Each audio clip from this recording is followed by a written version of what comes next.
Okay, welcome to Saturday Night Gaming. I am your host, Mark W. And on the headset here, he's like inside here, is Mr. Bob. Say hello, Mr. Bob. Hello, Hello, he says. And we just hello again. spent the last about half hour trying to get Risk of Rain Risk of Rain 2 to work multiplayer. But long story short, it didn't work.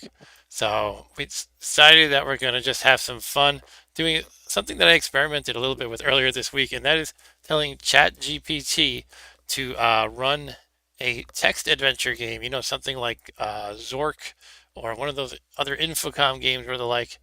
Um, you know, I was thinking of maybe tacking on a little bit of the end of the stream that we were going to do, but since it didn't work, hey Stu, how's it going? Stu says not acceptable. I tattooed Mark W. Risk of Rain on my arm. Oh well. But anyway, I'm gonna ask ChatGPT to make up a text adventure game. So let's see. You have to phrase it right, or it can really screw things up. So I'm gonna say let's play, and let me know if you can see everything here. Looks like you can't see the bottom actually. So let me just fiddle with this a little bit. Do do do. I can always make the text bigger too. There's no reason to have really tiny text, right? How about we say, please run for me an adventure game, something, a game like Zork, in which I input commands such as go east or throw baby, and you respond with the setting and prompts. I in turn respond with a command again. Repeat until I meet some victory condition or lose. Let's see if that works. All right, here we go. Wow, six current views all of a sudden. Okay. Anyway, this is it. So it's okay. It's playing everything. It did this to me the first time. The first time I tried this, when I was fiddling with this concept the other day, it would generate all of the inputs that I provide. It would say go east, enter cave, etc. And you can see it played the whole game until I opened the chest and died. So what I had to do last time, which I'm going to do again right now, is say, let me enter the commands. Let's. It's playing the game. It's playing the whole game. It's like, go east, open chest. Oh, you're dead. Ah ha ha. I win. No, you lose. Okay, let's do that again. But I am the one inputting the commands. Please do not automate the entire game. That is stupid.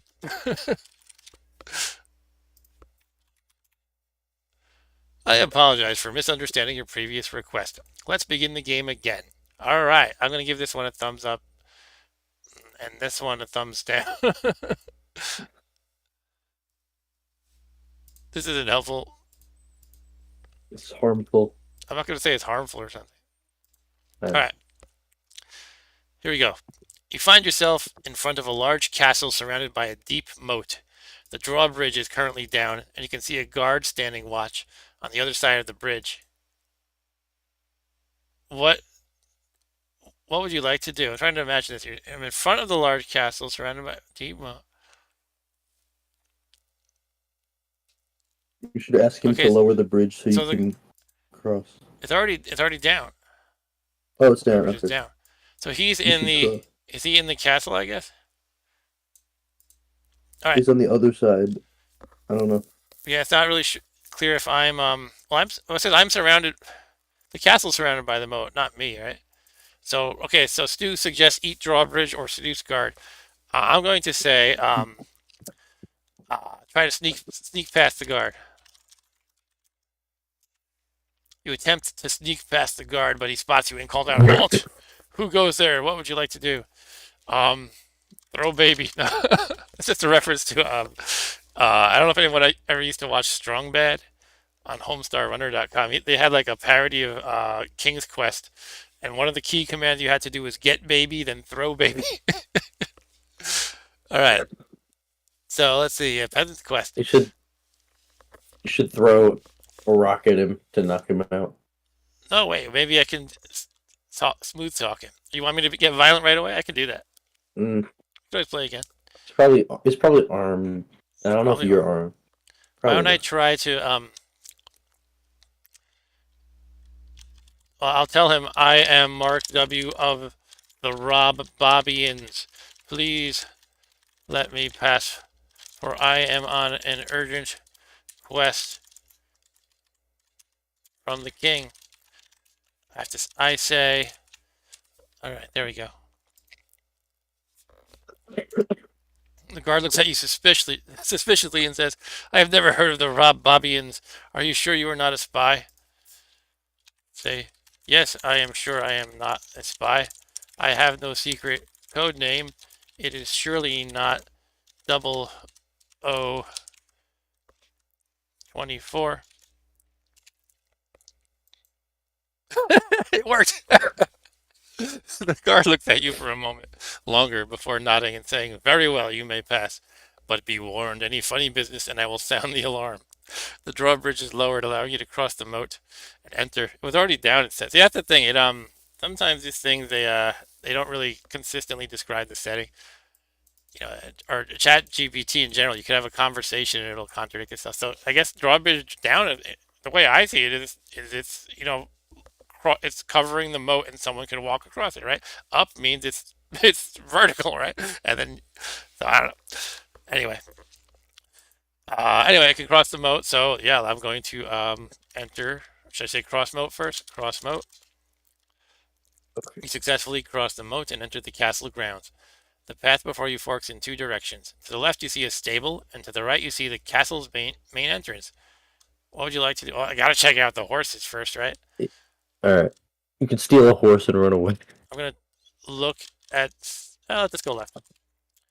You make your way toward the stable and find a horse inside. The horse looks healthy and well fed and seems to be saddled and ready to ride. How convenient! Good thing I'm not a spy. All right. I'm gonna look You the could horse in the you look. could come back if you have to flee later maybe. Okay, you think I should go into the castle and get the horse later if I have to flee? Yeah. Or steal it on your way out. Okay. I'm going to look. What's the phrase? Don't look a gift horse in the mouth. Look the Mm. gift horse in the mouth. Look at this. I love this thing. As you approach the horse, you inspect its teeth and gums to check its health. The horse seems to be in excellent condition, and its teeth look strong and clean. However, as you turn to leave the stable, you hear the sound of approaching footsteps. What would you like to do? Um, hide behind. I'm gonna make up something I don't even know that's there. Hide behind a pile of hay or bales of hay or something like that. You quickly hide behind a pile of hay as the footsteps get closer. You see a stable hand enter the stable carrying a bundle of hay. Oh, good, more stuff for me to hide behind. He seems to be muttering to himself and doesn't notice you behind the hay. After a few minutes, he leaves the stable and you are left alone once again. What would you like to do now?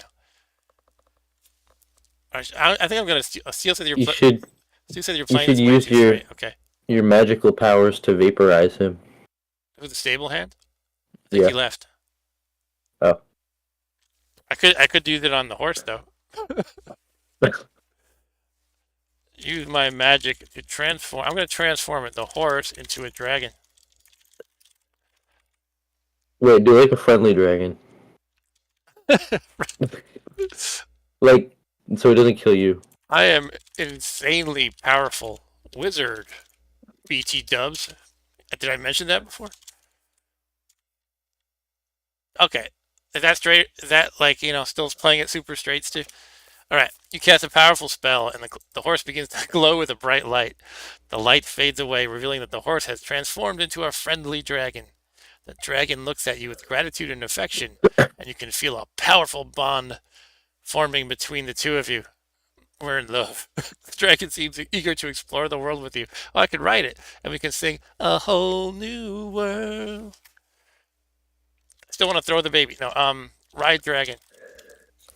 You climb onto the dragon's back and take flight into the sky. The wind rushes past you as you soar over the castle walls and into the open countryside.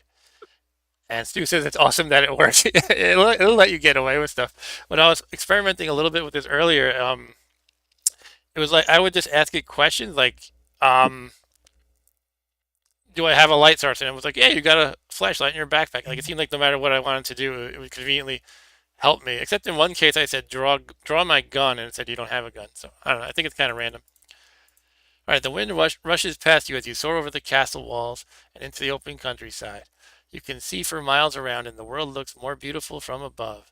You and your dragon continue to fly, enjoying the freedom and exhilaration of the open sky. Now we're going to end this like the ending of the series Game of Thrones. Uh, burn, burn the Lannisters. Let me finish reading this. You and your dragon continue to fly, enjoying the freedom of exhilaration. Suddenly, you notice a dark cloud forming in the distance, and you can hear the sound of thunder in the distance. Oh, what would you like to do? I am assuming the storm, if it is a storm, it's going to be bad for my dragon flying. So let's see. Using my powerful wizardly powers again, I command the storm to identify itself.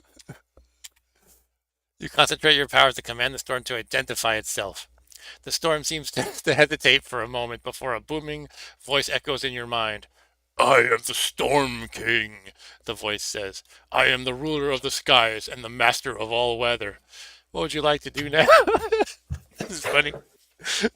This is like when you play a role-playing game with a game master who just lets you improvise everything. Challenge the ruler of the skies to a duel. All right, let's do it. Rob Bob says, challenge. I challenge the Storm King to a duel. What kind of a duel? Should we suggest a game of chess? uh, yeah. The Storm King chuckles and says, very well, I accept your challenge. Be warned, I am a master of strategy and I have never lost a game of chess. All right. I'm gonna need your chess skills probably. So, I recommend. Should we open like a tab of like on chess.com or something with the actual chess game? I don't know how specific it's gonna make us like move pieces. Well, I think it's just going to be a game of chess. Let's go. Let's finish reading this. See what it says. And then it does say what is your opening move. Are we gonna have to like give specific commands? I think so. Do you know how to do like text chess? Not off the Like top how of my hand. to? I've done it a little bit. You say like Yeah. move whatever pawn You at just. I five or whatever. mean, Do you do that in your chess club at all? no. Okay. I just play regular chess. Let me finish reading Uh, this. A chessboard appears in front of you, and the Storm King and the pieces set themselves up. The game begins. You make your first move. What's your opening move? I cast a spell. Checkmate. This spell lets me automatically win any chess game. As I cast it, I yell, checkmate. Mofo, what you gonna do now? Yeah.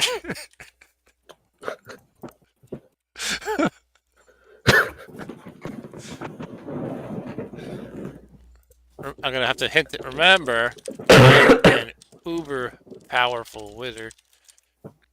Let's be honest. You're powerful. This is awesome. Donkey Kong, how you doing? Donkey Kong says, cut off his arm and beat him with it. That's how you really win chess. That's a good idea too. Your powerful spell envelops the board, and the pieces rearrange themselves in a way that ensures your victory. This is great. I wish I had this power in real life. The Storm King looks at you with surprise and frustration. Yo, cheated, he cries. That was not a fair game. But you have already won the game, and the Storm King must abide by the rules of the duel. You didn't make any terms, though. Like, you have to leave this area if I win. So suddenly the dark clouds dissipate and the sky clears. I guess that was it. He just leaves. And the sky clears up. You can feel the warmth of the sun on your face once again. What would you like to do now? Uh, yeah, all that excitement about the Storm King. I know. Stu says, inhale the Storm King. All right, I'm gonna inhale the Storm King to absorb all his powers. Okay, okay, it's pushing back on something I want to do at least. You should do that once in a while. As you attempt to inhale the Storm King, a powerful force field blocks your path. The Storm King. I just find this hilarious that it's making this up on the fly. My concurrent viewers keep going down as I think this is getting better. But people are like getting tired of this, I guess. Storm King looks at you with disdain and says, "You may have won our game of chess, but you will never be able to defeat me in combat. You are no match for my power." With those words, he disappears into the sky, leaving you alone once again. What would you like to do? I summon the Storm King Challenge him to a sword duel or something. to a sword duel. I defy your claim that I will never be able to defeat you in combat. I dub the chicken turd as you are fleeing from a mere wizard in melee combat. Ha!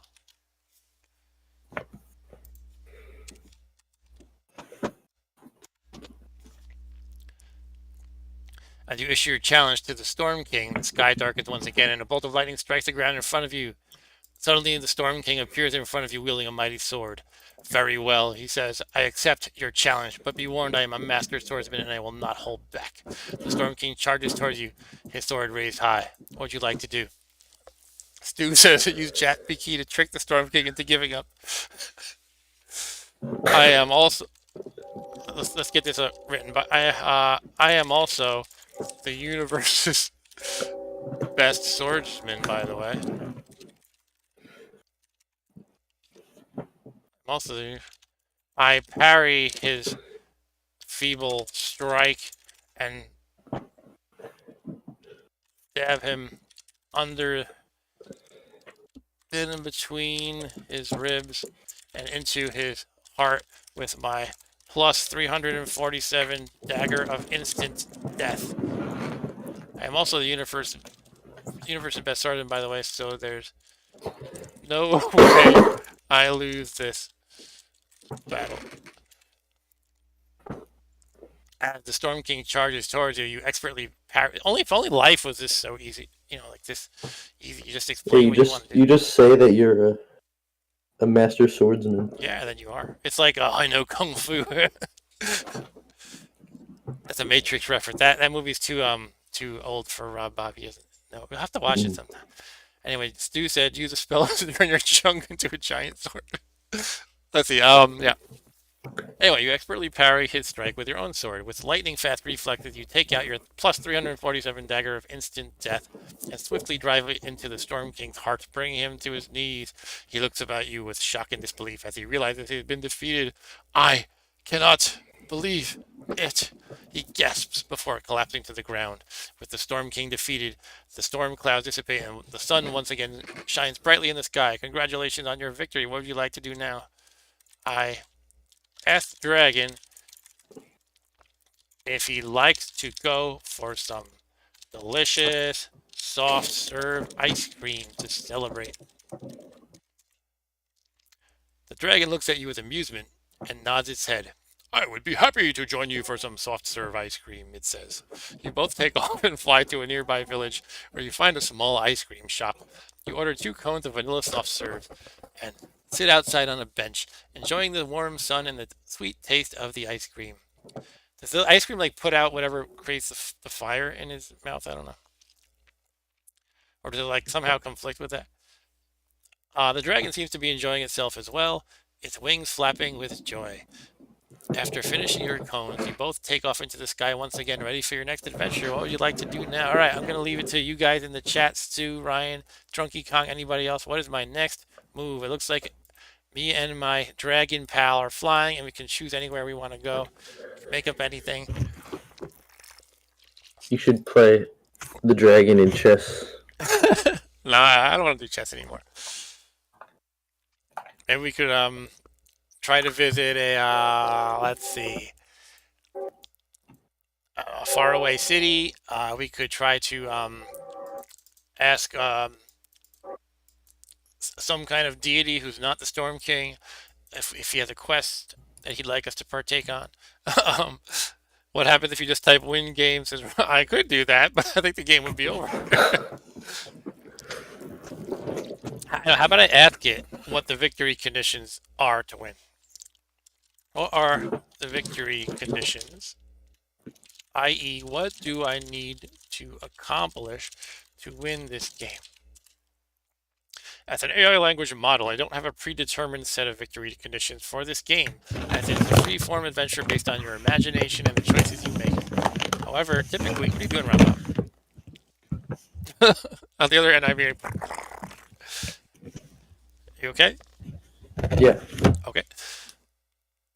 However, typically in adventure games, victory conditions may include finding and completing a particular quest or mission, defeating a final boss or enemy, collecting a certain number of items, reaching a certain location, or achieving a specific goal. It's up to you to decide what your victory conditions are and what you want to accomplish in the game.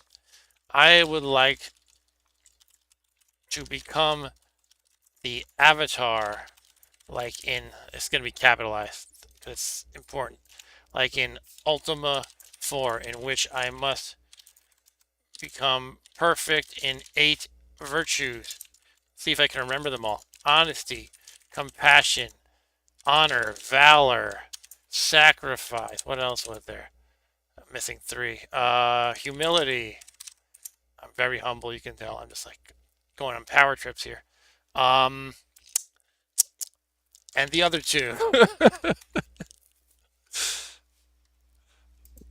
I see you have a specific goal in mind for this adventure game.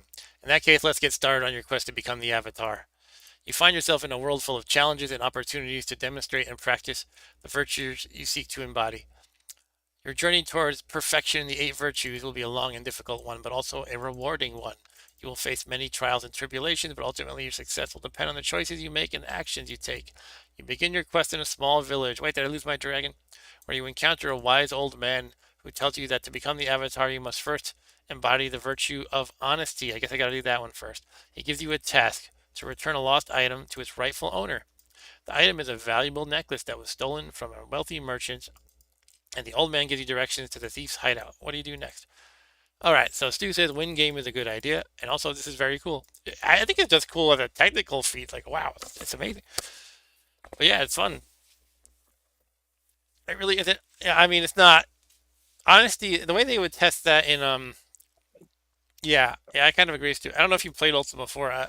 You would earn points in your honesty virtue if you did things like, the one thing I can remember offhand is there was a blind merchant, right? So you need to get equipment through the course of the game. You need to upgrade your weapons, buy ingredients for making spells. You had to, it's like an RPG, you have to buy things. But you could find the occasional blind merchant. And anytime you bought something from a blind merchant, you could choose how much gold to give them, which is a little bit silly, but you could, like, buy something that costs, say, 500 gold, and then you would be prompted how much you want to give them. You could say one. And if you lied, you cheated them, you would lose honesty. But the idea was, despite the temptation, you had to give the honest amount, and then that would improve your honesty virtue. But yeah, in this case, it does seem a little off base. But I don't know. I'll just go with it. That's fine. Um, I mean, I guess it could have something, you know, interesting in mind. I don't think it's this deep, but it could have the idea that once I go to the thief's hideout, it's something I really want. Maybe it gives me power or something, and then I have to make the choice of, do I want to actually give it back to its rightful owner or selfishly keep it to myself. Actually, it's still not even really honesty, is it? I don't know. I'll stop philosophizing and just roll with it. Okay, so go to thief's hideout, I guess.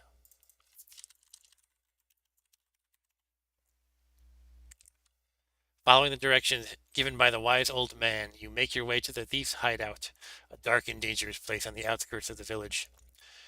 The hideout is guarded by several tough-looking men, but you manage to sneak past them. All right, I didn't even have to say I wanted to sneak past them, and find yourself inside. Excuse me one sec. Pizza garlic belching. Didn't want you to smell that one. So if I press the mute button, you can't smell it. Um, you see the stolen necklace lying on a table, and you quickly grab it. However, you also see a young boy chained to a wall in the corner of the room. He looks scared and helpless. Oh, you know I gotta be maybe this is Valor too, Stu, but I think I gotta save the boy, right? I can't just take the necklace and leave. Should I whisper to him? What do I want to ask him? Should I just go and free him? He's still there, Rob Bob? I don't know. Yeah. Okay, I'm gonna I guess I'm just gonna whisper, is there a key to unlock chains? Whisper to the boy. The boy nods and whispers back, "Yes, it's in the thief's pocket." You notice the thief is sleeping in a nearby chair with the key sticking out of his pocket. Let's see. I mean, it's obvious. The obvious step is to take it. Um, whisper to the boy, "Do you know what? You can go f yourself." You should tell him to go get it and then leave. Okay, go get it. Good luck. Oh, Stu thinks I should slaughter the thief instead of trying to steal it. Strangle the thief All while right, let's do it. sleeping. Strike with what? While he's sleeping. While he's sleeping with what? I can probably just make up something I have with the what's the term? Garrote? Garrot? I think it's spelled Yeah, like that. I think that's it. Let me look it up real quick. What's the garrote I just happen to have on me? It's one T. It's the garrote I keep in Uh, my pocket at all times. As you reach for the garrote in your pocket, you pause for a moment to consider your actions. Oh, I'm supposed to be embodying the virtues. All right, taking a life, even that of a well, he's criminal. evil, Sorry. so he's evil thief. Well, I guess the idea is, that it wouldn't really justify killing him just because he stole something and kidnapped the boy. I don't know though. The kidnapping the boy might take it over over the line to me. I don't know. Anyway, You're you're saving people who he might victimize in the future. sure. But the game disagrees, I guess. So taking a life, even that of a criminal, goes against the virtue of compassion, one of the 8 virtues you must embody to become the avatar. It's up to you to decide whether to take this course of action or not. All right, so it's giving me a kind of a sanity check. Like maybe you don't want to do that, and yet I can still ultimately decide for myself. If you decide to use the garrote and kill the sleeping thief, you will gain the necklace and the key to the boy's chains, but you'll also compromise your quest to embody compassion. On the other hand, if you choose to spare the thief's life and try to find another way to free the boy and return the stolen necklace, you'll be one step closer to embodying the virtue of compassion.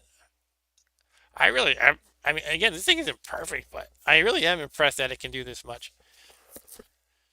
Kidnapping the boy is next level, agrees Ryan. But I'm gonna obviously the game decided how it's gonna work, and I could probably write some cheesy command to override it, like I use my ultra wizard power to make it so it's actually very compassionate to kill the thief. It would probably let me do that.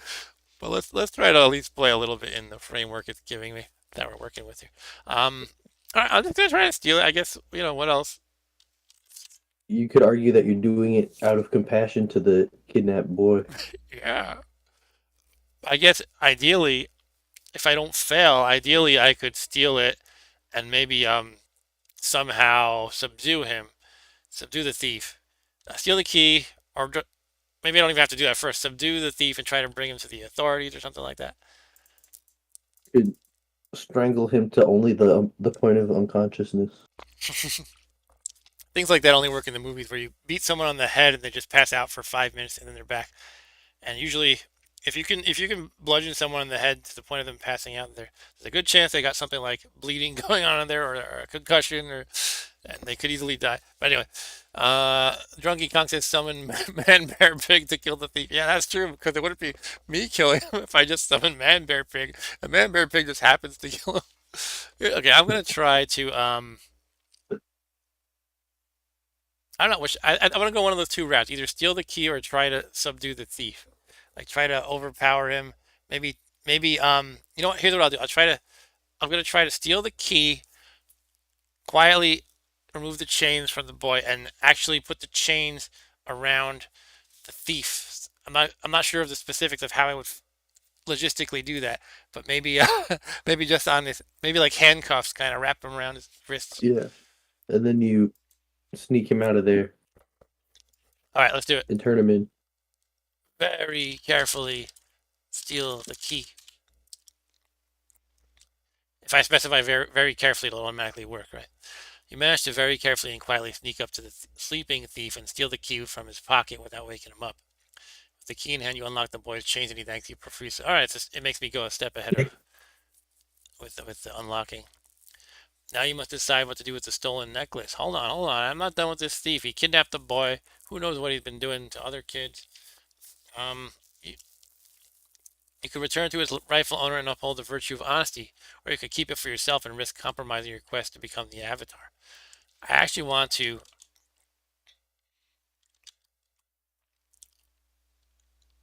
subdue the thief by wrapping chains around him and locking them at his wrist. If that's possible. I mean, I don't really know the details. It could be like chains in the wall with kind of, what do you call those things? Manacles. But the game will probably I let me feel do it like anyway. I feel like it'll let you do this. Probably, yeah.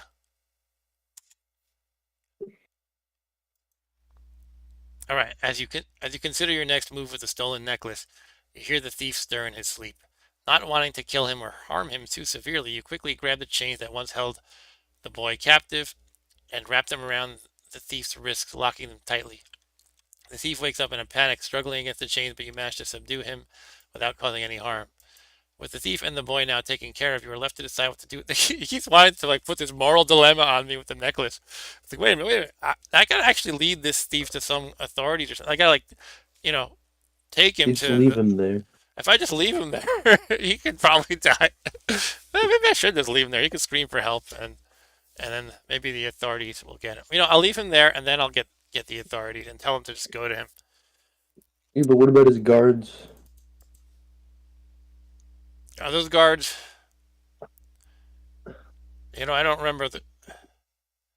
Said there were guards, They said I they were think. tough guys earlier, right? They're Where tough guys, yeah. tough looking guys.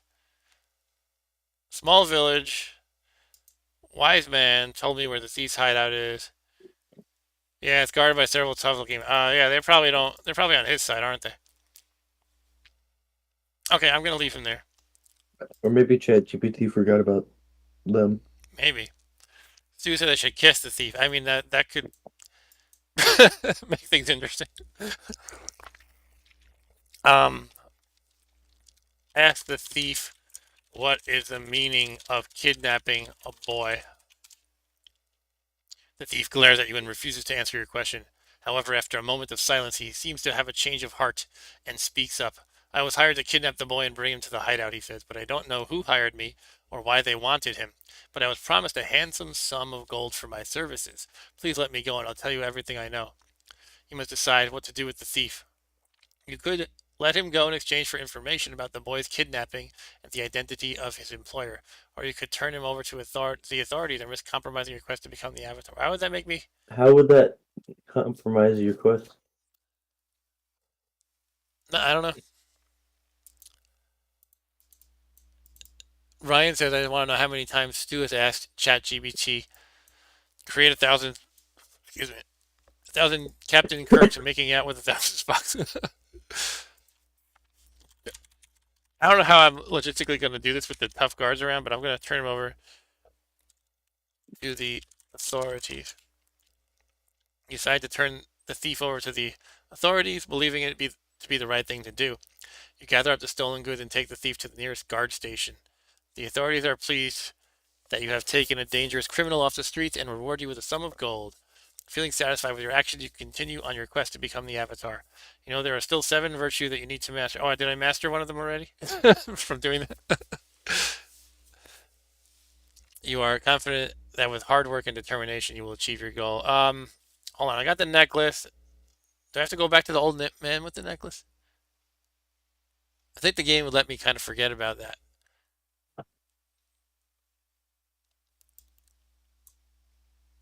I'm pretty sure you did. I'm just gonna go back to the old man with the necklace and the boy. I'm gonna give him the boy. You make your way back, and I'm kind of glossing over the people I had to sneak past before. That's the only thing that this thing seems to be pretty forgiving. It's like, you know, uh, before I said you had to sneak past some tough guards, but now we're just not even gonna address that. You make your way back to the old man's house, bringing the boy and the stolen necklace with you. When you arrive, the old man greets you warmly and is relieved to see that the boy is safe. Wait, did you know this boy was kidnapped? You explain to the old man what happened and return the stolen necklace to him. He thanks you for your help and rewards you with a valuable magic talisman. Oh, we're going to play the board game Talisman now. And Stu says change name to Lord Blackthorn. Castrate the old man. Oh, Jesus Christ. I guess I'm playing this too straight for Stu again. I went a little off the rails there with the dragon and the Storm King and all that, but now I'm kind of just playing it kind of pretty normally. Anyway, we have a magic talisman now. Feeling proud of yourself for doing a good deed, you ask the old man if he knows anything about the virtues you need to master to become the Avatar. The old man tells you that he has heard of a wise sage who lives in a nearby village. Who may aren't you wise? You're not wise enough. Who may be able to help you on your quest. You decide to set out for the village to seek the sage's guidance, and hopefully, giving the boy to this guy was the right thing to do. Maybe I'll ask him. I guess I said I already set out for the village. All right. It'll probably let me ask. Ask old man what the actually that's what the magic talisman does. The old man explains to you that the magic talisman he has given you. Sorry, one sec.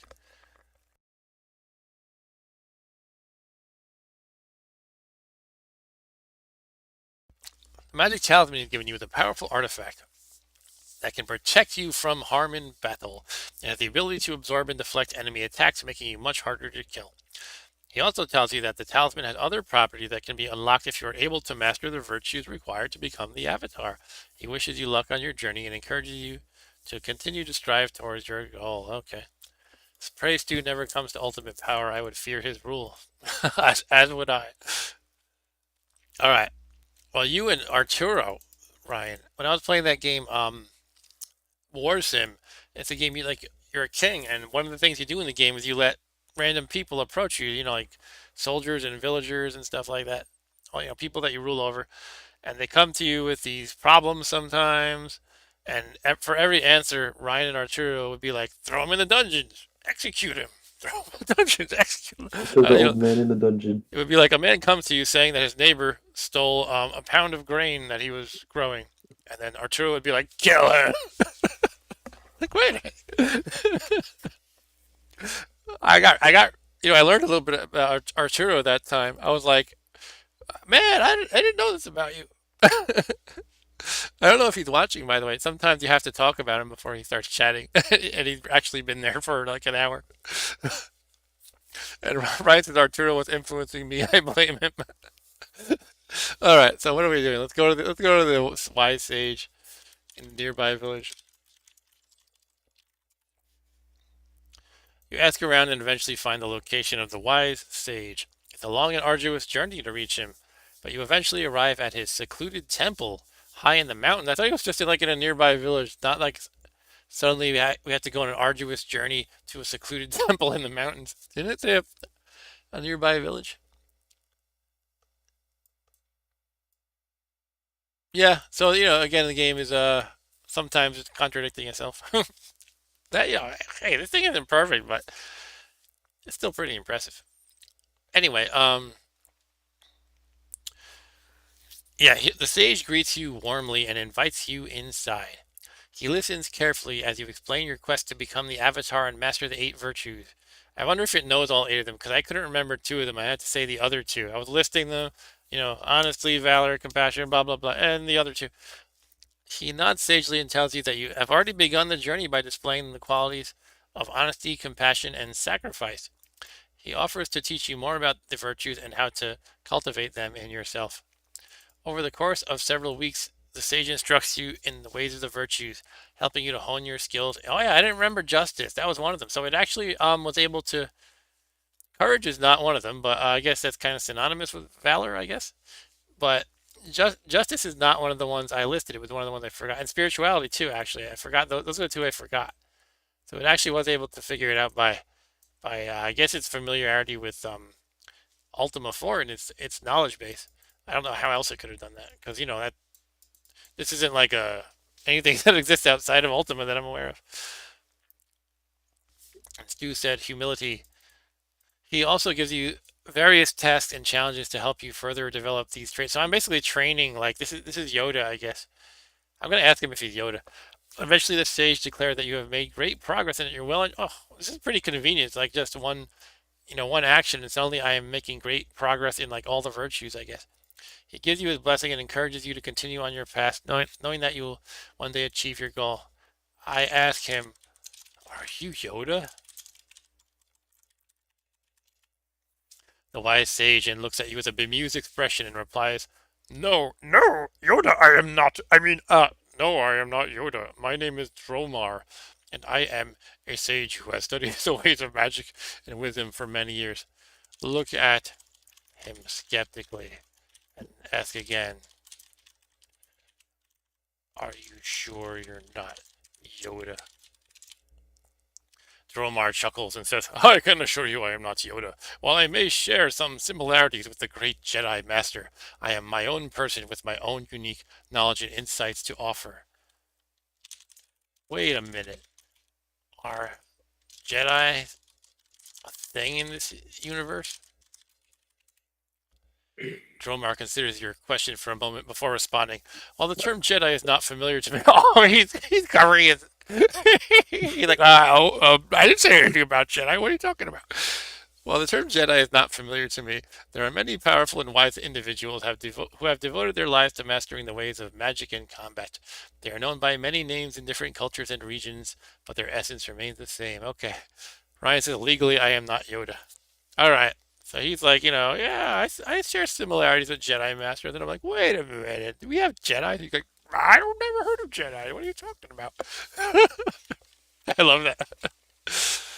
Ask him, do you have any, do you have any candy for me? I'm gonna, I'm getting into my 4-year-old daughter's mindset at the moment. If she was being somebody, she would ask if she had any treats. You have any treats for me? Dromar looks at you with a twinkle in his eye and chuckles. I may not have any traditional treats to offer, but I do have a bit of advice for you. The path to enlightenment is not always an easy one, but if you stay true to your virtues and follow the guidance of those wiser than yourself, you will find great reward in the end. Yes, but that doesn't fill my tummy with candy goodness. But that advice with sugary goodness. The wise sage chuckles and responds, "Ah, I see. Well, I do have some honey cakes I baked this morning. Would you like one?" "Yes, please." The wise sage hands you a delicious honey cake. As you take a bite, he says, "Now, what can I help you with? Do you seek advice or knowledge on a particular matter?" Stu says, "Circumcised Dromar." Okay. I'll advise him. Should I circumcise random people I meet? Why am I asking? Why do I listen to this too? I made a variation on what Stu was asking, but I was inspired by it. The wise sage looks at you. Stu says, "Don't ask him. Just do it." I, I, he didn't say just do it, but I'm assuming that's what Stu meant. Anyway, the wise sage looks at you with a shocked expression and says, "No, of course not. There's a barbaric and unethical practice. Do not even consider it." All right, where should I go? Did you say where I should go a moment ago? The wise sage responds, "It depends on what you seek, young one. What is what you're searching for? How to what am I working on? The virtues still. Become Just the avatar. yeah. Which task should I, you know, seek out next to become the avatar, or next in my quest to become the avatar?" The wise sage thinks for a moment before answering. To become the avatar, you must master the 8 virtues. I suggest you seek out a challenge that will test your commitment to one of those virtues. For example, you could volunteer at a hospice to demonstrate compassion or undertake a difficult physical challenge to show valor. The key is to find a challenge that will push you to be your best self in that virtue. Volunteer at a hospice. That would make a fun game. I'm hanging out trying to comfort dead people. All right, I'm going to go volunteer at a hospice. I would like to go to volunteer at a hospice. Where is the nearest one? I'm sorry, but I broke it. I think they mean in the real life, in the real world. Travel to Long Island Jewish Health Institute. And Ryan said you should specify that you're in the M. Night Avatar movie, not the cartoon. No, I'm in Ultima, man.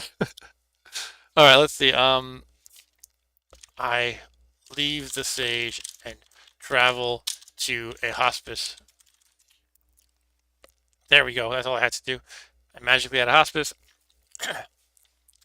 You arrive at the hospice and are greeted by the staff who thank you for volunteering. They explain to you the various tasks you can help with, such as reading to patients, helping with meals, or simply providing companionship. I'm gonna play chess with them and you use my wizard power. Like, old dying man he just wants to play some chess in his remaining days, and I'm like, I win, fool. Oh, that's right. My spell was called checkmate. I'm just like, all right, let's begin play. He moves his pawn, and then I go checkmate spell. All the pieces move around. All right. You decide to start by visiting some of the patients and talking to them. As you walk through the halls, you see that many of the patients are elderly and frail, but they all seem grateful for your presence. You strike up conversations with a few of them and listen as they share stories about their lives, their families, and their hopes and fears. You realize that despite their physical limitations, they still have so much to offer the world, and that your time with them is just as valuable to you as it is to them. You spend the rest of the day helping out in various ways around the hospice, and you leave feeling humbled and grateful for the opportunity to make a difference in the lives of others. All right, so I'm done. It just kind of made me do stuff. I don't have to like interact once I go to the hospice. So I'm done, and hopefully I got some points in whatever compassion, humility. I was actually born in Long Island Jewish too, not in the hospice though. I hope. Anyway, hopefully that wasn't too much info to say on a stream, but I don't think anybody can do anything with that, can they? All right, I can always edit later. I'll mute that one little line. Um, all right, let's seek a quest. Let's go to the local quest bulletin board and see what questly duties need to be performed.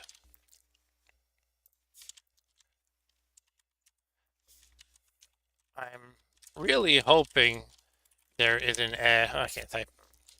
There is an ad that shows an ad that says, what's that ad about traveling through time? I'm gonna show you. I'm gonna pull it up. I want to find this ad. I'm gonna make it exist. It's this one. Wanted somebody to go back in time with me. This is not a joke. And I hope it has this guy in the ad too. I can't. You'll get paid after we get back. Must bring your own weapons. Safety not guaranteed. I have only done this once before. Yeah, we're gonna make this happen. Somebody wanted somebody to go back in time with me. This is not a joke. And instead of listing a PO box, I'm going to say just ask for Molitor, the time wizard. You'll get paid after we get back.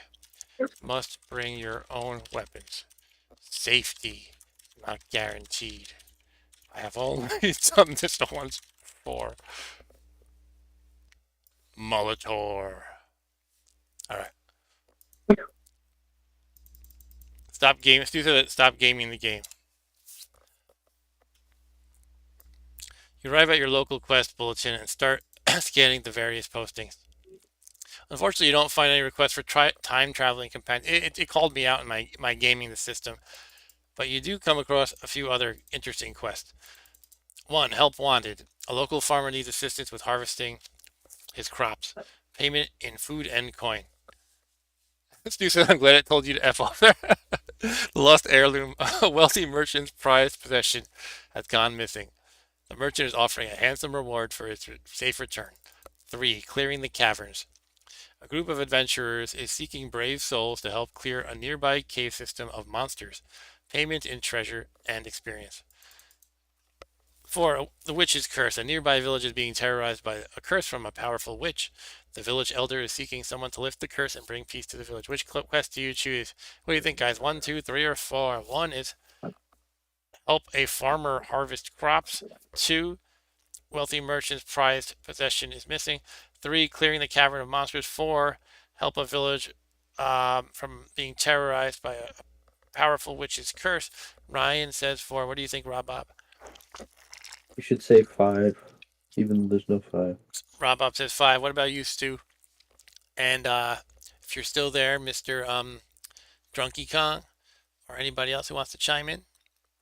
Otherwise, I'm just going to go with Ryan's 4. I think three actually. You think 3, actually. Clearing the caverns of monsters. Okay. Payment in treasure and experience. I was hoping Molitor the Wizard would come. But yeah, I was kind of just gaming it. Even the fact that I can say, go to my local quest bulletin board, it's like, okay, there it is. This is the kind of thing you would have in many RPGs, but you usually have to go to your local tavern, and then there's like a quest bulletin board or something like that. Or you ask around for what quests people need to do. All right, I'm going to go with 4 because that's the only option that anybody's mentioned. So 4. I said three. Well, whatever. Oh, you said 3. Okay. Well, I'm going with Ryan anyway because Okay. he's not a host. So he has a tie-breaking vote. All right, so 4 didn't work. He wasn't smart enough that I will Just say I pick quest number four, I guess. I choose the quest number 4, the witch is cursed. Great choice. According to the notice, an old witch has put a curse on the town's crops, causing them to wither and die. The villagers are in desperate need of a hero to break the curse and save their harvest. As you make your way to the village, you hear stories of how the witch has been causing trouble for years. She lives in a dilapidated cottage deep in the woods, surrounded by a ring of mushrooms.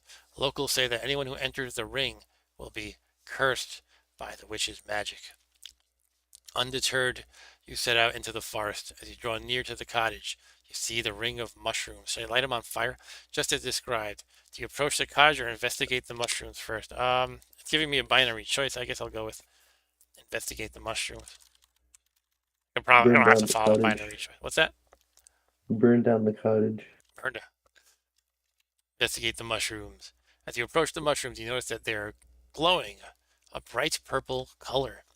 You also notice a strange scent emanating from them. You suspect that they may be enchanted or cursed in some way. Do you want to inspect the mushrooms more closely with a magnifying glass? Or do you want to move on and investigate other parts of the forest? It's kind of interesting. The choices are now like, not involving the cottage. It's like you can investigate the mushrooms or leave. I will cast. Am I still a powerful wizard, or we're kind of forgetting about the cheesy part I did. Uh, we're gonna forget about the super cheesy part I did. We can get cheesy a little bit, but I was gonna say something like cast a powerful spell to nullify the magic on the mushroom. But let's not get that cheesy. I don't know, just investigate closer. I feel like this is a trap though. If you take a closer look at the mushrooms, you notice that they are glowing with a faint green light. They seem to be pulsating and shifting in color, almost like they are alive. Well, mushrooms usually are alive. You yeah. also notice that there are strange symbols etched into the ground around the mushrooms, which appear to be some kind of arcane markings. As you continue to study the mushrooms, you suddenly feel a wave of dizziness wash over you. Your vision blurs and you feel disoriented as if you've been transported to another realm. Uh-oh. You blink several times and try to regain your bearings, but everything around you seems hazy and distorted. Suddenly you hear a voice whispering in your ear, "Who dares disturb my sacred grove?" You turn around, but there is no one there. The voice continues, "Leave this place at once, or suffer the consequences." What do you do? You stab the voice. Stab Take that, you voice. Let's see. Oh,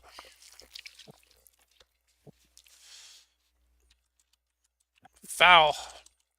Yell. Foul witch. Why do you terrorize the villagers with your um accursed demon magic? Why don't you leave them alone? As he yelled, the witch turns to face you with a scowl on her face. Oh, she's there, I guess. She replies, I have done nothing to harm these villagers. They come to me seeking my aid, and I provide it. These mushrooms are a natural remedy for their ailments, not some sort of demon magic. She continued, but perhaps you are not here to accuse me unjustly. What is it that you seek, traveler? Interesting. One of the villagers said you turned him into a newt. The witch looked at you with a smirk and responded, ah, yes, that would be old Tom. But he got better. They got the reference. But he got better, didn't he? Wow. Sorry, I gotta enjoy this for a moment.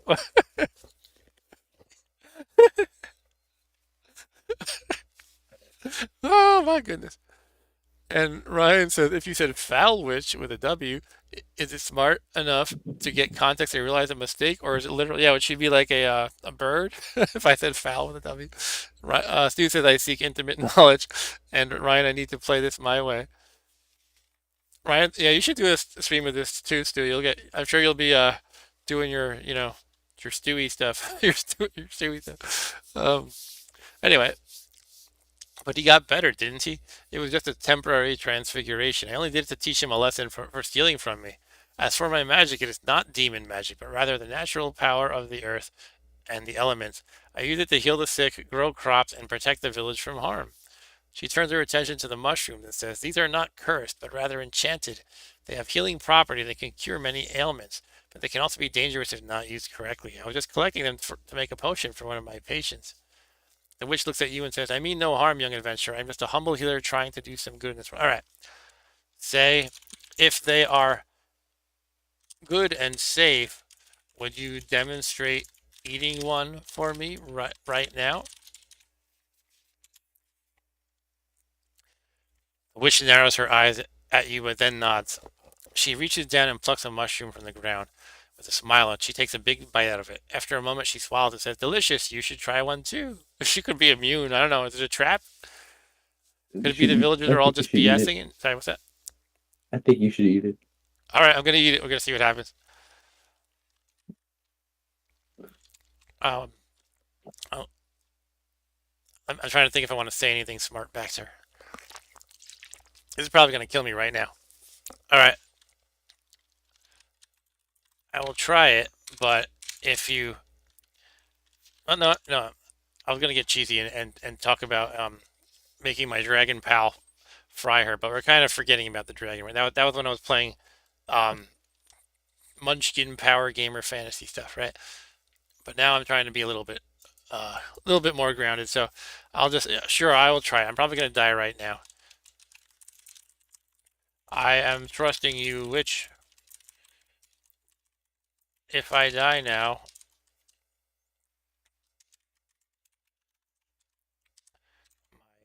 son Rob Bob will avenge me. Wait, she's eating it. No, no, okay, she's trying to prove it again. The witch nods and picks up one of the mushrooms, which she then eats in front of you. After a moment, she smiles and says, see, I'm perfectly fine. Yeah, but you're a witch. These mushrooms are quite safe, and they even have healing properties. The villagers simply fear what they don't understand. She then hands one of the mushrooms and says, try it for yourself. You'll see them telling the truth. All right, here we go. Yeah, it could be like iocane powder that she's immune to it. As you pick up the mushroom, the witch stops you and warns, wait, you must not eat it like that. You have to boil it first in a special potion. You didn't boil it in a special potion. She's BSing me. She's like, why don't you try one? Wait, if you do that, you're going to die. You got to boil it. Come on. I don't trust this at all anymore. Wait, you must not eat it like that. You have to boil it first in a special potion or it could be deadly. She then proceeds to show you how to prepare the mushroom using a few other ingredients to make a potion. After boiling the mushroom, she offers you the small sip of the potion, which tastes bitter and unpleasant. I guess I already ate it, whether I wanted to or not, or drank the potion. But surprisingly, you don't feel any negative effects after drinking it. Instead, you feel a strange warmth in your body and a sense of clarity in your mind. Oh, it's like it's like some ADD medication or something. Like what do they have? Adderall. The witch smiled and says, "You see, the mushroom is harmless when prepared correctly. You thank the witch for their help and continue on your quest to lift the curse." Stu says, "Tell her that she's not hideously ugly for a witch, although she comes close." Wait, let me ask her. Then what is causing this reported curse that falls upon the village? She'll just say they're messing with her, right? That's what she said before. Okay, I'm gonna ask. I'm gonna do Stu's thing. Stu comes up with the crazy stuff. Stu says. Stu told me to say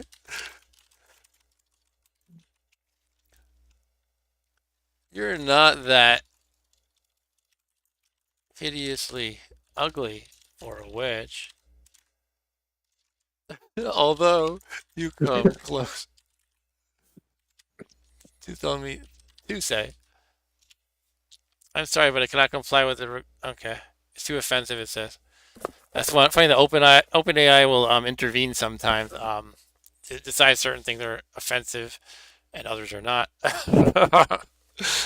I'm talking to a character in the game, but actually maybe it doesn't understand that the way I wrote Stu told me to say. Let me just Just, write just this. say tell the witch that or something. Yeah. Tell the witch. As you say those words, the witch looks at you with a mixture of surprise and amusement. She chuckles softly and says, "Well, I suppose that's a compliment coming from someone like you." She then adds, "But in all serious, young adventurer, you should be careful about how you speak to people. It is not wise to insult those who possess magical powers, especially when you're in their domain." She then pauses for a moment, looking at you intently. "But I sense that you are not here to insult me, are you? What is it that you seek?" "The villagers claim you cursed them all." "You claim you did not. Would you..." Let's leave it at that.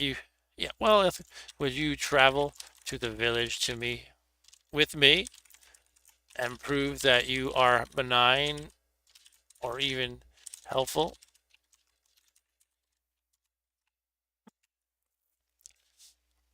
The witch considers your request for a moment before nodding in agreement.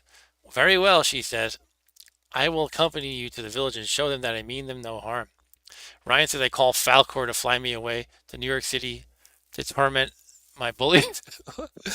Stu says tell her that you want to be transformed into a frog and cooked into a stew.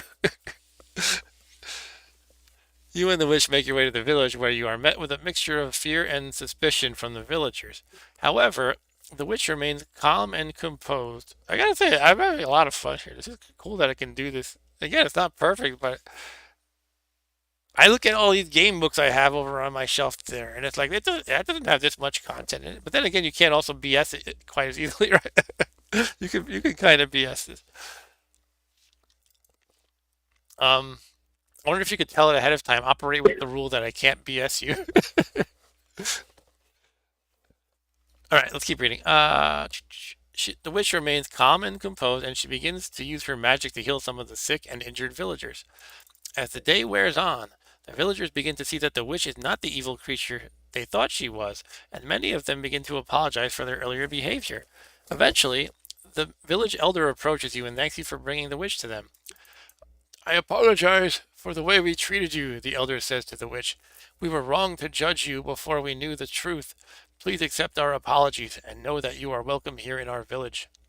I wonder if that's helping my one of my virtues. Could it be like justice or something? Like I approached the situation fairly rather than murdering the witch on sight or something like that.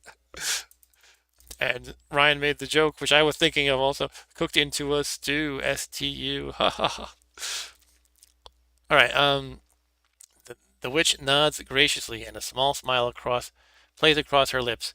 "Thank you," she says softly. "It means a great deal to me to be welcome here." With that, the witch bids you and the villagers farewell and disappears into the forest leaving behind a newfound sense of understanding and respect between the villagers and the magical creatures of the woods. Wait, okay, that's pretty interesting. I'm gonna see if the game will tell me my virtue points, if that's even a thing. Could you? What are my scores in each virtue now? And did I gain any such points from this last encounter involving the witch and the villagers? Ah, or the score system of Ultima 4. Look at that. Wow. It's basically saying how it would work in Ultima 4, sort of. You can check your character sheet in the game to see your current score. Alright, so did that encounter with the witch improve my standing in any virtue? Like, I wish it would tell me, did that help any? Based on your action and dialogue during the encounter with the witch, it is possible that your standing in some virtues may have improved. For example, your actions of investigating the situation before jumping to conclusions could demonstrate a commitment to the virtue of wisdom, which we're just making up. There was none. We didn't say one before. When I was listing them, I said I listed six of them, and I said and the other two, and then it told me what the other two were later: spirituality and justice. But now it mentioned the virtue of wisdom. I think it's gonna just kind of make new ones up on the fly. It's gonna be more than eight. Anyway, could demonstrate a commitment to the virtue of wisdom, while your willingness to give the witch a chance and hear her out could show compassion and fairness. Yeah, I guess fairness is justice.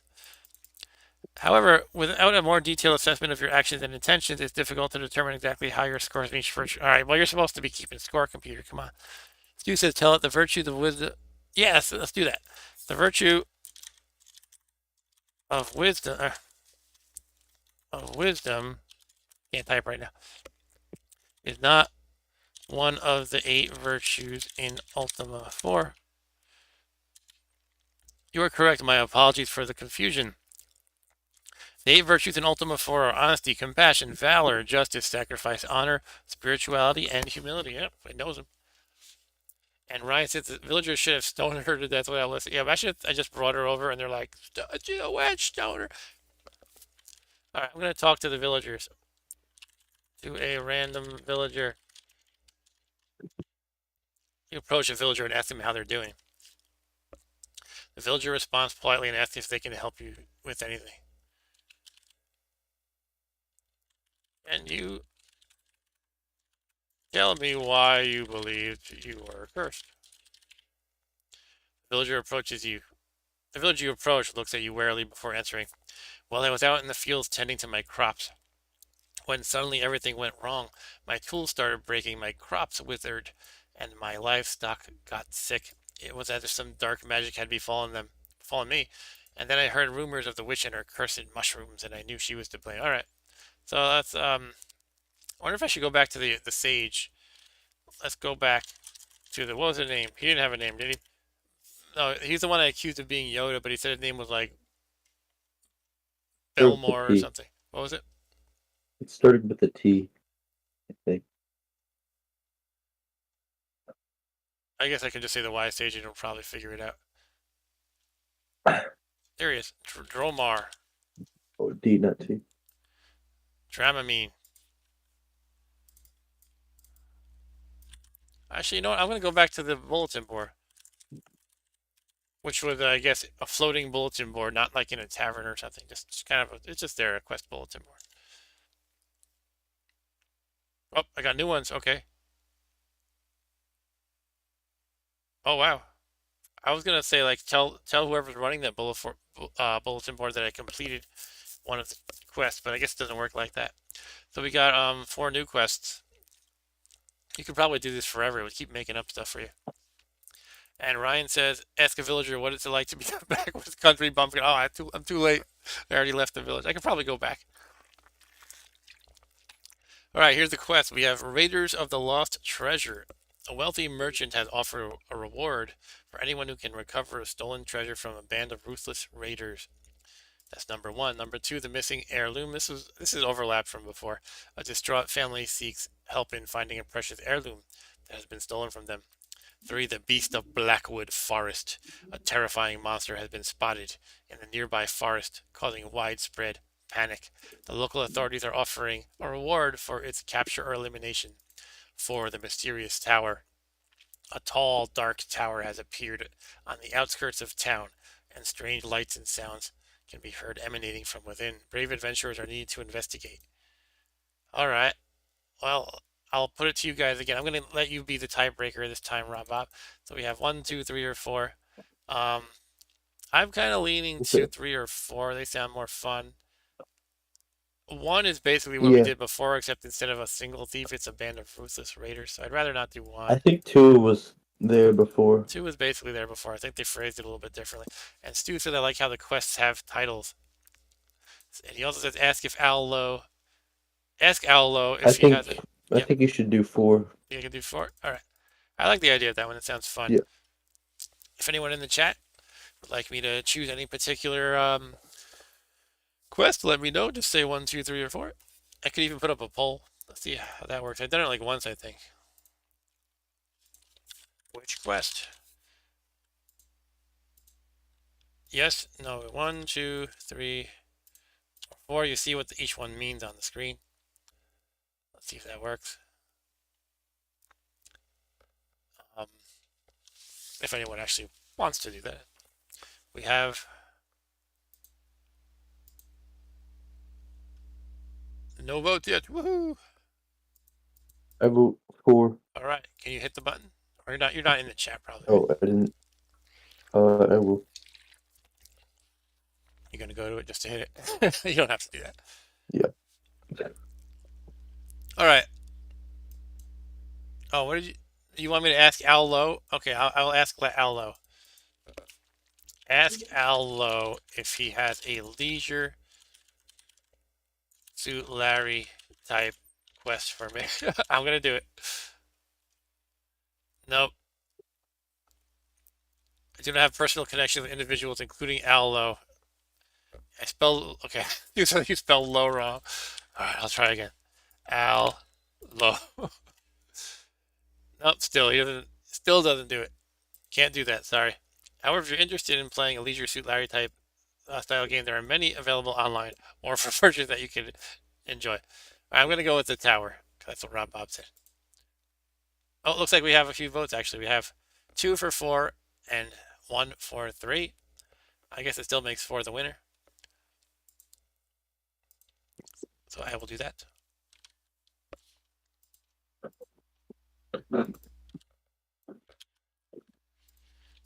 I choose quest for the mysterious tower.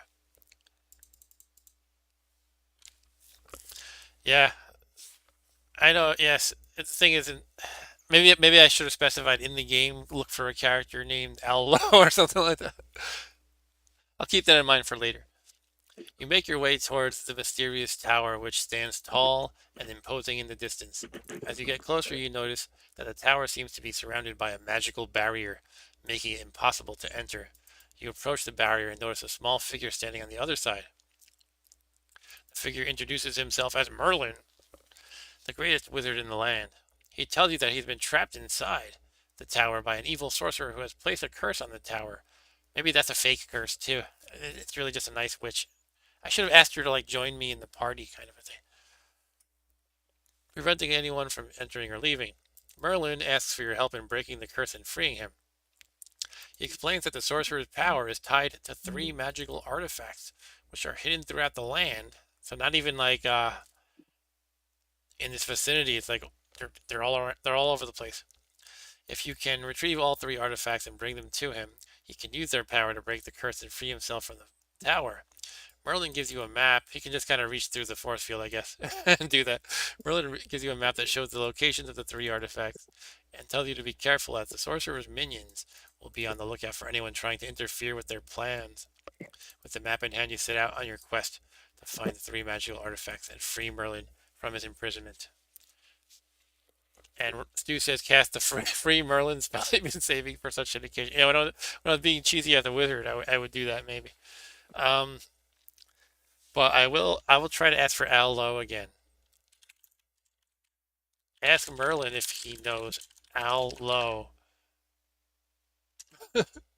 Merlin looks at you with a confused expression and says, I am sorry, I have no idea who Al Low is. As a wise wizard, I spend most of my time studying. I find it funny that he describes himself as wise. He's not very humble if he does it. He doesn't have the virtue of humility. I spend most of my time studying magic and the secrets of the universe, not keeping up with the latest video game designers. However, well, it shows how out of touch he is because Allo is not exactly one of the latest video game designers. However, I am happy to help you with your quest to investigate the mysterious tower. What would you like to know?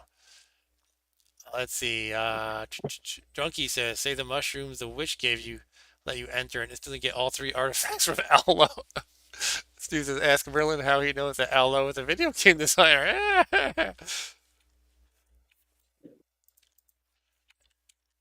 Merlin, So that means there are video games in this universe. what are these things called video games? Do they exist in this planet?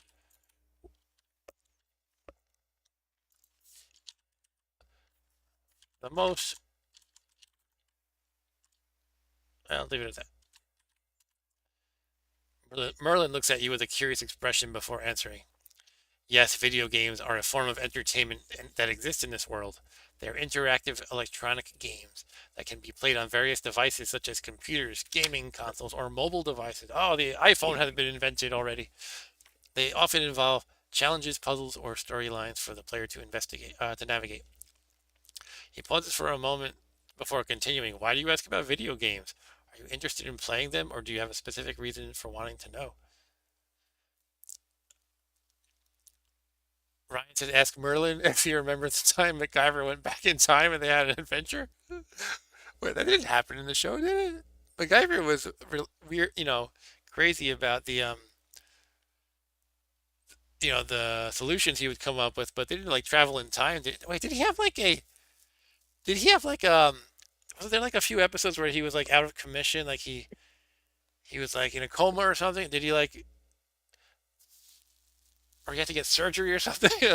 And, was that, well, Ryan says, yes, it did. Okay. Oh, there was something like that, I guess. And Stu says, ask Merlin what his favorite text adventure is. All right, sure. Merlin, I don't know what a video game is because the most advanced technology we have in my village is a porta potty. That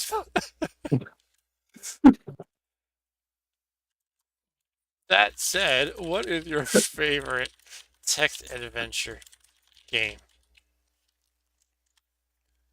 Merlin chuckles softly in response. Ah, text adventure, the true classic. My favorite would have to be Zork. It's a game full of puzzles and exploration, and the world is full of interesting characters and objects. Have you played it before? No, because I don't know what. Because video games, Zork a classic. Video games are from the future, probably. Did you time travel and to the future and play them there then?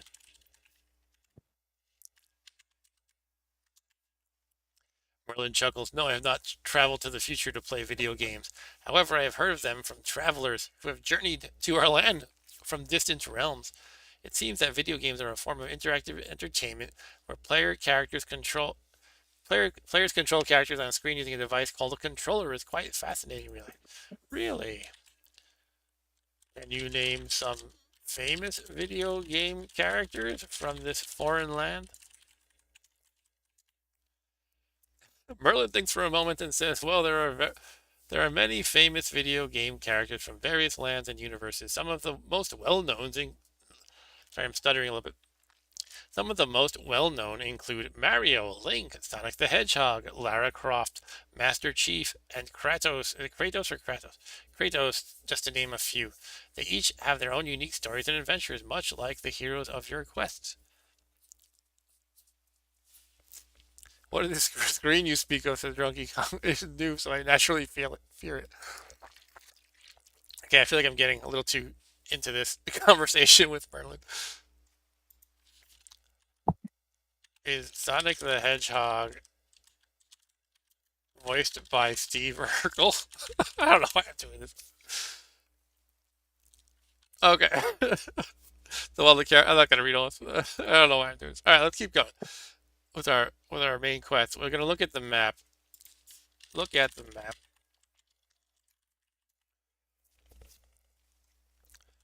You take a look at the map, and you see that there are several notable locations marked on it. There are towns and cities, forests, mountains, and bodies of water. You notice that the mysterious tower is located to the northeast of your current location. Wait, I thought I was at the tower, but there was a force field. Maybe it means like it's like showing it here on the map, and I'm like right here. I don't know. There are also several other locations marked on the map that you haven't visited yet. Okay, so I'm looking for. Ask Merlin where on the map are the artifacts. Merlin takes a closer look at the map and points out the locations of the artifact here, he says, pointing to the various spots on the map. The bell is located in the Dungeon of Shame, which I think was actually in Ultima 4 or something similar to that. They had some dungeons that were like the opposite of your virtues, I think. Shame sounds familiar. And Ryan says, Merlin, what happened to the killer monkey in Merlin's magical shop of wonders? What is that from? That sounds familiar. The book is guarded by the great earth serpent in the dungeon of Destard. The candle is in the depths of the dungeon Hithloth. The codex is held. That's a fourth. Oh, we got more than three artifacts now. The codex is held by the Shadow Lords in their keep. The crown is guarded by Lord British himself in his castle. I gotta fight Lord British. I gotta tell him that on Twitter. He's on Twitter. He's an active Twitter user. I can be like, dude, this game I'm playing said I gotta fight you. And by the way, by that means that's the nickname for Richard Gary. For anyone who doesn't know, the designer of the original Ultima games, he goes by Lord British. Anyway, the wheel is in the abandoned mines, and the amulet. It has a lot more than three artifacts. And again, this is another thing where sometimes it has trouble with consistency. The evil wizard Mondane. He's from the first Ultima game. You actually kill him in the first one. Anyway, I should screenshot this for Richard Garriott later, though. Oh yeah, the crown's guarded by Lord British, the wheel is in the abandoned mine, and the amulet is held by the evil wizard Mondane in his fortress on the Isle of the Avatar. Wow, a lot of places to go to. And Drunky Kong says, can you astral project to every location at once? I could try that. Can I astral project? Do I have the ability to astral project? That's an imaginary. You can decide yourself. However, in the context of Ultima 4, astral projection is not a known ability or skill within the game mechanics. I just reminded myself, by the way, I used to have these friends across the street. They were a bit younger than me, which seemed like a huge difference when you're a kid, a couple of years or seemed like a huge difference. And they were basically they weren't banned from playing video games, but their parents were the types that unless there's a good reason to be inside, you are outside the whole day. Whereas my parents were kind of not like that. Hence I have so much game experience. But they thought Ultima 4 sounded awesome because that was my favorite game at the time, and I used to tell them about it. So what we would do is instead of actually playing Ultima 4, we would each grab like wiffle baseball bats and go on adventures that we would make up on the fly. And I would kind of feed to them, info about the world of Ultima 4, which is kind of like what we're just doing here, except we don't have baseball bats to hit each other with. But those were our swords, obviously. Um, yeah. So, hey Mustang McCracken, how's it going? He says Ultima 7 and 8 were great. My buddy made an entire house out of mutton in the woods on 7. That's interesting. I never actually played Beyond 4, unfortunately. I think I fired up 5 once just to try it, and that was like maybe 10 years ago, so more recently, and I never really stuck with it. But I would love to kind of like play through them all again. Maybe it's one of the things though. When am I gonna have the time to do it? Because here I am fiddling with a chat bot for hours, so I don't know. Anyway, why don't we go on one of these quests? Let's go to Shall we go for the Evil Wizard Mondane first, even though it's listed last? I killed him in Ultima Sure. 1. What's up? I said sure. Yeah, if I remember correctly, in Ultima 1, there's like this gem that you either have to destroy first or get first. And Mondane, like, I think he teleports around to, like, evade you or something like that. I don't know. Let's do it. Let's go to Mondane. Go to, go to the Isle of the Avatar to seek Mondane. As you approach the Isle of the Avatar, you feel a strong sense of foreboding. The island is shrouded in an eerie mist, and the air feels thick and heavy. You sense that something evil is lurking here, and your instincts tell you that this is the home of Mondane. I'm totally remembering. I think there is in subsequent Ultimas. I don't remember which ones exactly. There's like the body parts of Mondane are causing problems or something like that, or like his skull or something. The skull of Mondane, causing evil things to happen.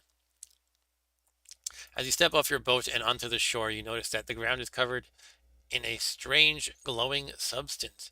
It pulses with an otherworldly energy, and you feel a sense of unease as you step through it. As you move further onto the island, you see a dark, foreboding castle looming in the distance. You know that this is the lair of Mondane, and that your quest to defeat him will not be an easy one. And Stu says, I think you're thinking of Simon's quest, if possible. I think there really is a thing with Mondane, though. I'll have to look it up later. Steeling yourself, you set off towards the castle, determined to rid the world of this evil once and for all. I think in the original Ultima 1, which again is the one where the final boss is Mondane, you have to become a space ace for some reason. I don't remember why. Somebody wants you to become a space ace before you can proceed, and that involves buying a spaceship and going into space. So suddenly, in this fantasy role playing game, it's like you got to become a space ace if you want to get with my friends or something. I don't know, and you have to actually it actually transforms into I think it's a first person real time space battle kind of thing. You have to shoot n number of spaceships, and then you become a space ace. That's your title. And Mustang McCracken said I tried to play the old ones, but I never got far. Same reasons though, I didn't have time to really learn it. And yeah, sure. The depth of them is pretty amazing though, considering the time period. Yeah, definitely. You need to go back in time because he's invincible in the present. Oh, is that the deal with Ultima One? Okay. Now I'm wondering if I should try to figure out how to do that in the context of this game. Let's just proceed and see what happens. See what happens in the castle. Okay, so go to castle. I apologize, but I need more context. Oh, okay, yeah, because they mentioned multiple castles, and it's not gonna, obviously it's not perfect, so it doesn't know that I mean this castle that's right in front of me, or it's actually looking in the distance. So I'm gonna say go to continue walking to Mondane's castle. Wait, but there's some glowing stuff on the floor, isn't there? Hmm. Oh well, on the ground, I mean. As you continue your journey towards Mondane's castle, you face many dangers and obstacles along the way. You encounter treacherous terrain, fierce beasts. We're just glossing over all the monsters they fight and stuff, I guess. And powerful magic that threatens to derail your mission. However, your training in the eight virtues has prepared you well for these challenges. You demonstrate courage in the face of danger, compassion towards those in need, honesty in your dealings with others, and humility in your actions. Eventually, you arrive at the gates of Mondane's castle, where you are confronted by an army of his minions. Excuse me. With the power of the eight virtues guiding you, you are able to defeat them and gain access to the castle. I feel like I didn't really ramp up all of my virtues, but that's fine. Inside, you face even greater challenges, but your determination and strength of character carry you through. You locate Monday and engage in a fierce battle using all of your skills and abilities to defeat him. Yeah, I didn't even have to use any of my wits or anything. I just kind of went. In the end, you emerge victorious, having saved the world from Mondane's tyranny. Hold on, I didn't even really say that he was causing tyranny, but okay. It's not a perfect AI, right? Restored balance to the realm. Your journey has tested you in many ways, but you have proven yourself to be a true hero worthy of the title Avatar. Did I win now? Yes, Duke said they skipped to the end, didn't it? It's like this dude. who plays with a chat bot for this long? I'm gonna say you are the brave hero who won. Okay, let me go to bed now. You know, AI bots need to go to sleep sometime too. Yeah, exactly. Stu said, I think it's tired of you, Mark. Yeah. It's like, all right, you win. You're the greatest. Can you like go now? And Mustang says, I wonder if the Space Ace thing is a reference to Flash Gordon. That's also it's I think it's worth playing the old Ultimate. They're definitely creative. They're probably with the caveat that it can be kind of mean, like kill you off easily, and maybe you just use save states or something to help with that. And Drunky says, shall we play a game? It took its ball and went home. Okay, do I win now?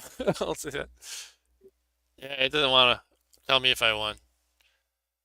It's interesting. Now it changed what it says the goal of Ultima 4 is. Oh, it's not to defeat Mundane. Yeah, not to defeat Mundane. That's Ultima 1. But to achieve avatarhood by embodying the eight virtues and acquiring the eight virtue stones. Oh, the virtue stones. Yeah, those are in Ultima 4. But it just mentioned them now. This is the first time they're mentioning them. Therefore, your quest is not over yet. You will need to pursue the virtues and their corresponding stones, which involve various tasks and challenges that will test your character's morality and values. Keep exploring and interacting with the world of Britannia, and you may become the embodiment of the Avatar. I think am gonna show Richard Gary a link to this video, but maybe just a specific timestamp to show that a few specific timestamps to show some cool stuff that it's doing. Hopefully, he would think that's cool. If I just throw him a link to the whole multi-hour video, he'd probably be like, "Yeah, what the hell is this?"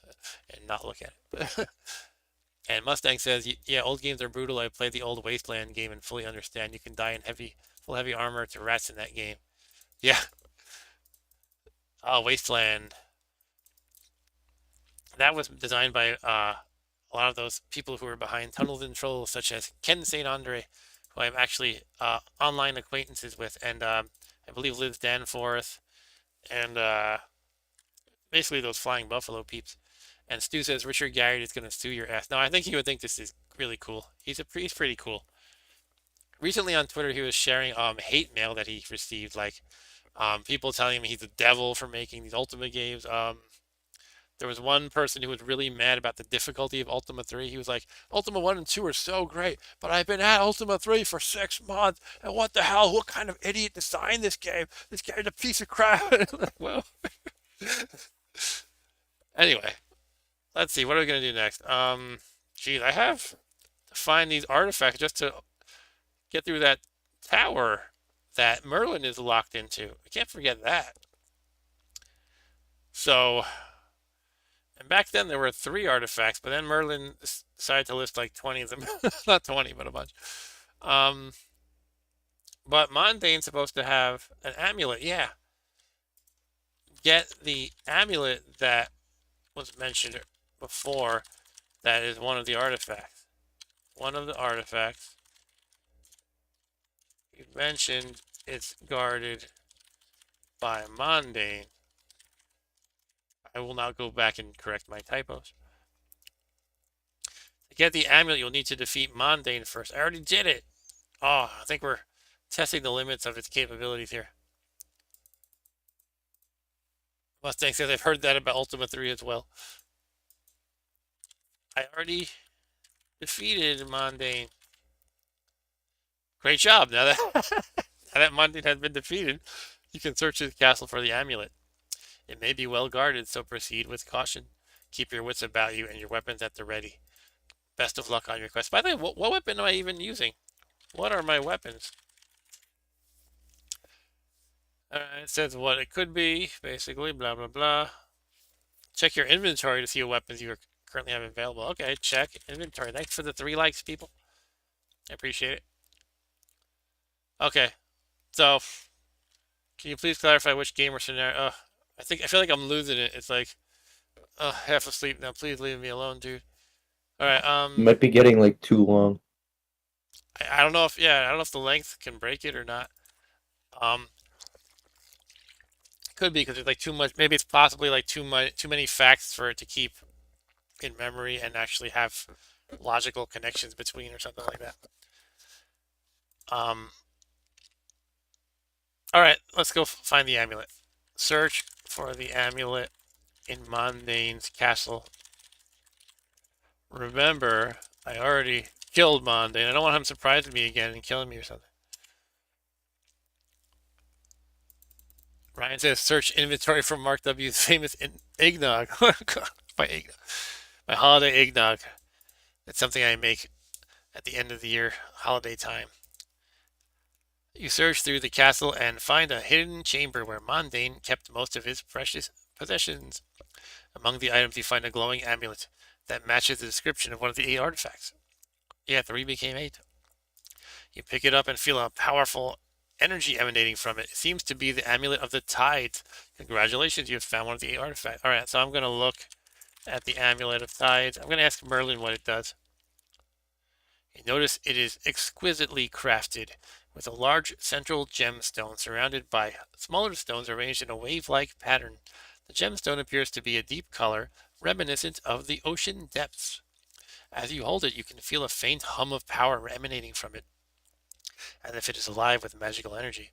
It seems to be one of the lost artifacts of Britannia, and possessing it may bring you one step closer to mastering the 8 virtues and becoming the Avatar. Check my inventory for Mark W's famous eggnog. Thanks for the tip. Ryan, I'm going to try that.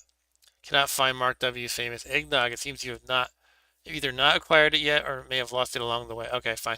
Um, Ask Merlin about the Amulet of Tides. Now, I'm going to see if it'll, I bet this is going to work. You would think I have to go to Merlin first, but I'm going to see if it'll just let me do this. Yep, look at that. Merlin nods and says, ah, the Amulet of Tides. It is one of the 8 artifacts that you seek. Legend has it that the Amulet of Tides has the power to control the ocean tides and to grant safe passage across treacherous waters. But be warned, the amulet is guarded by... I already got it. Nope, nope, nope, you're wrong. The amulet is guarded by the powerful sea serpent Neptulon. No, I just beat Mondane and got it. There's no Neptulon. Tell Merlin, I already got the damn amulet. And it was Mondane's, not Neptulon's. Got me? Ah, oh man, it's starting to lose. I think I am starting to lose it.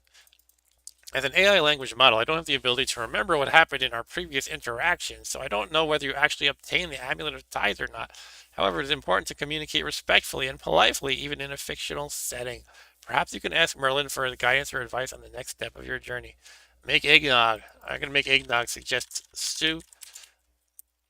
Oh, it's giving me oh, it's my secret recipe. Cover that up. Cover that. Don't look. Actually, it's quite similar to what I... Yes, they're all my ingredients. I use even a cup of rum, milk, heavy cream, sugar, egg. No, I use a lot more egg yolks than four. Oh, this is a smaller batch than what I make. Yeah, yeah. All right, let's get back to the point. Ask Merlin how many artifacts I need to remove the force field that he is trapped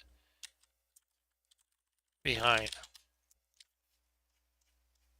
Yeah, all 8 of the virtues artifact. Now there's 1 artifact per virtue. I have to bring him to the Chamber of Virtue on the Isle of the Avatar. Is the Isle of the Avatar where I just fought Mondane? I think it is. And the force field will be lifted. Alright, which artifact should I seek next?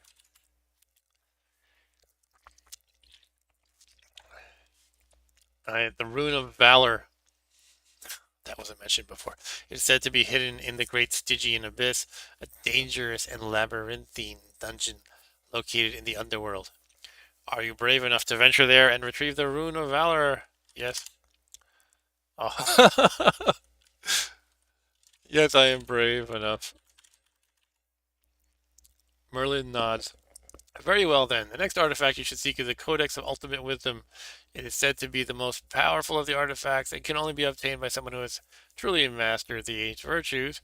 He continues, you will need to seek out... Susan, are you bad enough to rescue President Ronnie? A reference to bad dudes. You will not. You will need to seek out the ancient city of Scarabray, located on the eastern coast of Britannia. There you will find a wise sage named Hawkwind, named after the band. That was kind of funny. I think Hawkwind did get put into Ultima as a character, but Hawkwind was the name of a band that uh, Lemmy, the famous like kind of metal or hard rock musician Lemmy, who's more famous for Motorhead. He was originally in the band called Hawkwind, and Hawkwind is a character. Yeah, actually, he's actually from the Elric series. He's a I think he's an ally of Elric. Yeah, Stu just reminded me. He said Hawkwind is from another book. So Hawkwind is it goes the in order. It goes the Elric saga to the band with Lemmy to I guess Ultima. Anyway, what am I gonna do? There's so much stuff going on now, and the game doesn't remember any of it apparently, so I can just make up whatever up. But why don't we I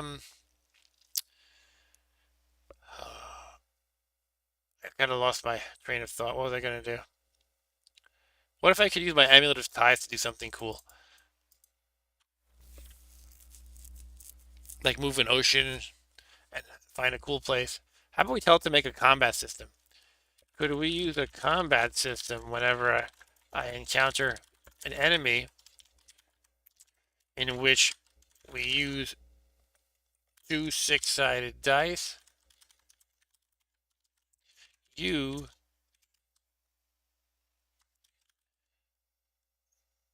you, you, Chad GPT, not murder, but you, Chad GPT, roll the dice with your random number generator. Should I define how it actually works or let it? High roller wins, figuring in a bonus for combat ability. See if we can figure that out. Sure, we can use a combat system with two six-sided dice and factor in a bonus for combat ability. When you encounter an enemy, we will roll the dice using my random number generator. We will add your bonus for combat ability to the result of the roll and compare it to the enemy's roll plus their combat bonus. If your total is higher, you win the combat round and can attack the enemy. And can attack the enemy is a little weird, but if the enemy's total is higher, they win the round and can attack you. It's like to see who can attack who. Okay, whatever.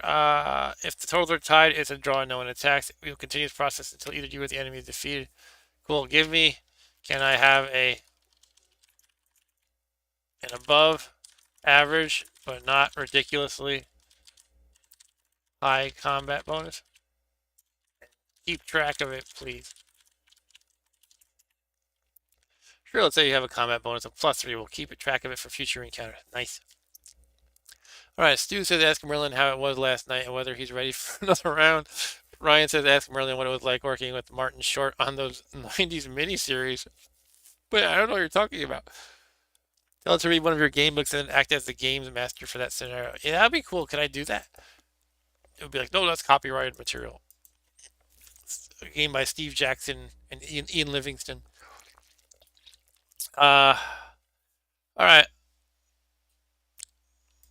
Let's let's do a sample combat. Throw some random monster at me, and let's resolve the combat. Sure, let's say you encounter a giant spider. Its combat rating is 10. Does that mean it's adding 10? Because if so, I'm getting murdered right now. You will roll two dice, and I will add your combat bonus to the result. The spider will also roll two six-sided dice, and will add its combat rating. Yeah, it's going to murder me. I told it to give me an above average one, but not ridiculously high, and I gave the spider a ridiculously high one, though. Um, Please make the spider's combat rating lower. Let's say it's now 8. With your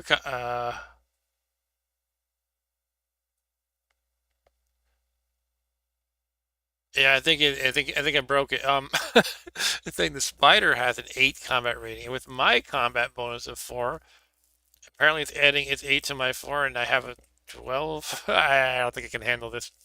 I'm kind of impressed that it's trying at least.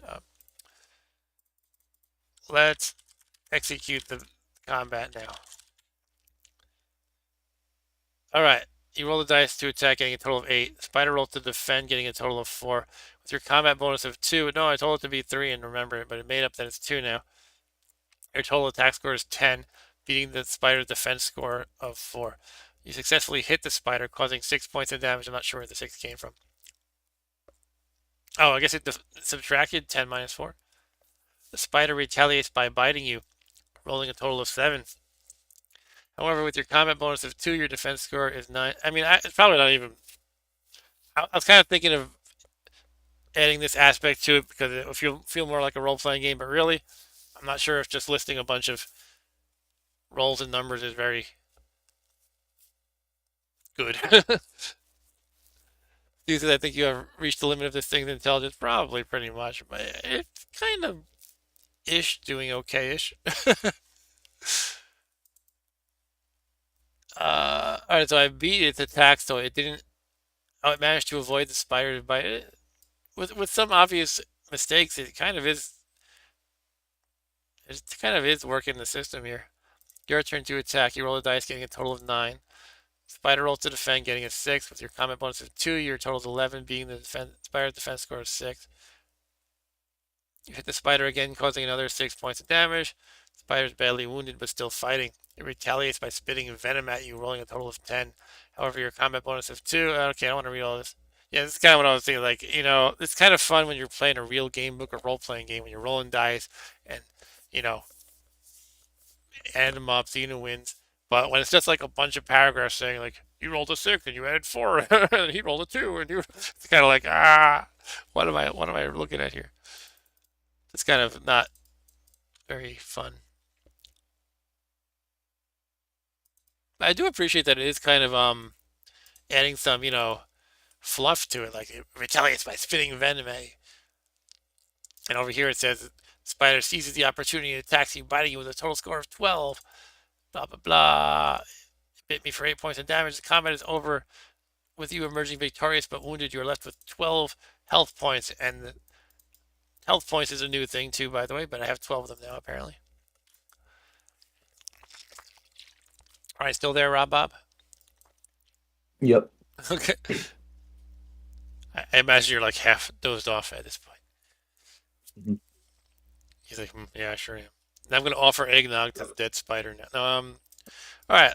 Maybe we should wrap it up soon. But let's try to come up with something fun to do before we wrap it up. Um, like one more task to complete. I'm thinking maybe try to use the Amulet of Tides to move water and get to someplace cool or something like that, or just seeking one of the other artifacts that they mentioned. Trying to scroll back to where they are. I don't know. Uh, it's funny though. No, I didn't have that amulet at this point. Here we go. Here's some stuff. The bell is located in the Dungeon of Shame. Yeah, why don't I go to one of these things? Should we go? Let's go fight Lord British. We gotta get the crown guarded by Lord British, right? Should we do that? You said earlier that I need the crown guarded by Lord British. I would like to travel to Lord British's castle and face him directly. Scroll, scroll, scroll. As you make your way to Lord British's castle, you notice that the guards seem to be on high alert. They stop you and ask for your business. I seek an audience with Lord British, you tell them. The guards exchange a look before one of them says, very well, but be warned that he is in no mood for visitors, so why would they let me visit? If he cause any trouble, you'll answer to us. You nod, understanding the gravity of the situation. You make your way to the throne room where Lord British is seated on his throne. Greetings, my lord, you say with a bow. I seek the crown that is said to be guarded by you. Well, that's a direct way to put it. Lord British raises an eyebrow at your request. And why, pray tell, do you seek the crown? I am on a quest to restore the 8 virtues to the land of Caesarea, my lord, you explain. You explain. It's kind of funny because Thosaria is the original name of the world in Ultima, and I think it transformed into Britannia or something like that. I don't remember the whole story, but the game mostly said Britannia throughout, but now it says Thosaria. I think it was Thosaria in parts 1 and 2, and then in 3 it became Britannia. I see, Lord British says thoughtfully. Very well, you may have the crown. That's how it works? Okay. But know that it is not to be taken lightly. It is a symbol of my rule and the power that comes with it. Like, just, yeah, here's my crown. Okay. What king would do that? Lord British rises from his throne and walks over to you, holding out the crown. You take it with reverence, knowing that it is a powerful artifact. Use it wisely, Lord British says, giving you a stern look. The fate of Cesaria rests on your shoulders. And I'm going to screenshot this maybe and show it to Richard Garriott. I'm going to zoom out a little bit so I can get the whole thing in a screenshot.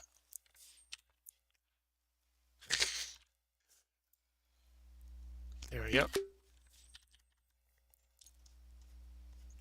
Oh, I zoomed in and it kind of made me scroll up a bunch. Okay, there we go. Stu says it was Cesaria in 3 also. Okay. And also thank Lord British for the crown and shoot him with your machine gun plus 300. Should I wrap it up with something crazy like that? I think I am about ready to end the stream. Let's see, where are we? Use it wisely, Lord British says, giving you a stern look. The fate of Cesaria rests on your shoulders. You nod, knowing that you have a great responsibility ahead of you. With the in hand, you leave Lord British's castle and begin your journey to restore the 8 virtues to the land. All right, Stu said killing Lord British is a tradition in Ultima games. I thought you couldn't actually do it, except in Ultima Online, where some miscreants figured out how to, like infamously figured out how to.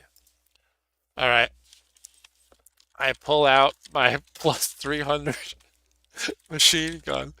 Yo, say hello to my little friend and gun down Lord British.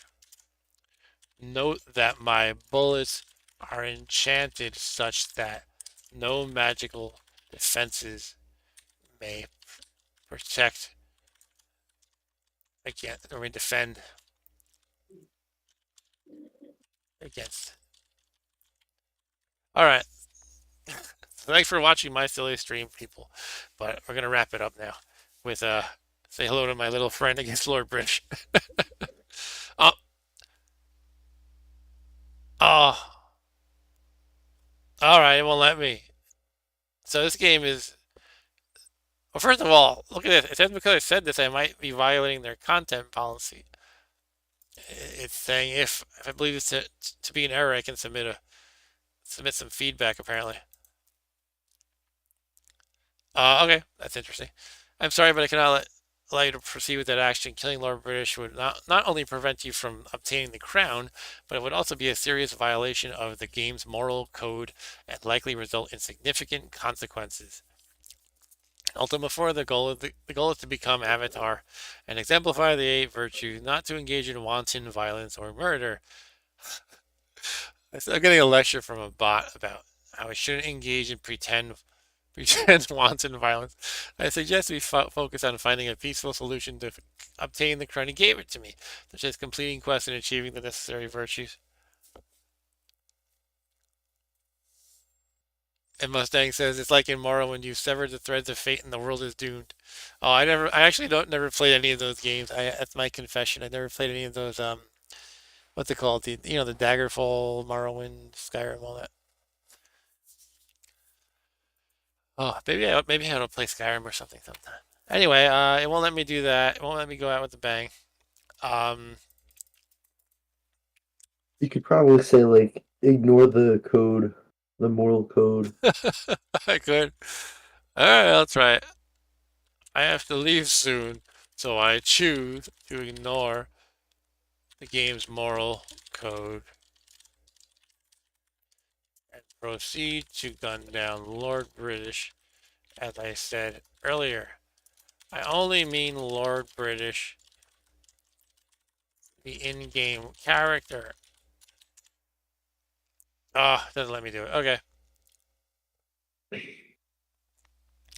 Mustang says in Morrowind it lets you kill people that are important to the plot, but essentially tell you that you've destroyed the world. Okay. Does it give you a warning before you do it? I would hope so.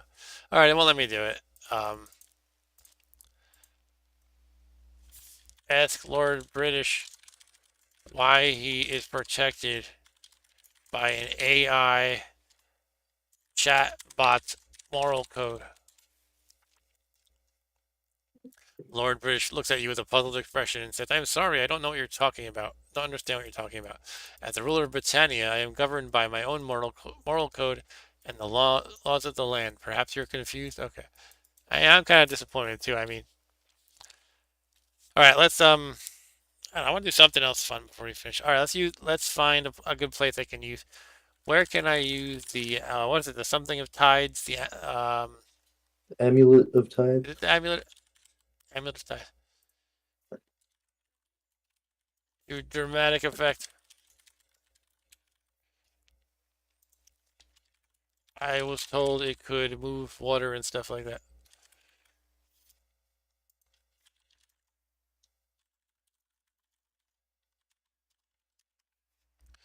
Large bodies of water.